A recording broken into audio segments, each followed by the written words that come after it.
One other point to equip you with is, even though the landmark study by Mark Pimentel using Vivonex Plus, which was a great study, used elemental diets for 2 weeks exclusively, it doesn't seem that we need to be so sort of fastidious with our use as this study portrays.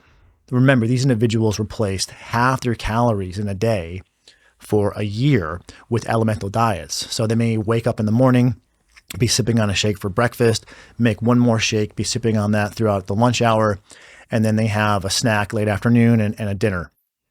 And they still saw all this benefit. So the point to take home there is, even though in the one sort of seminal paper, the elemental diets were used for 2 weeks, there's just so much data in IBD showing benefit with this hybrid or half and half approach, and certainly a impressive amount of anecdotal data of individuals deriving benefit from using this in a more loose application.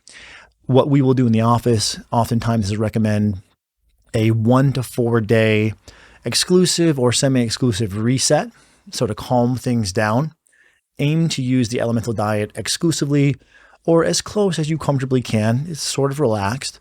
And then from there, settle into this hybrid approach of consuming about half your calories from the elemental diet and then half from normal food. And again, remember, the rules here are not written in stone.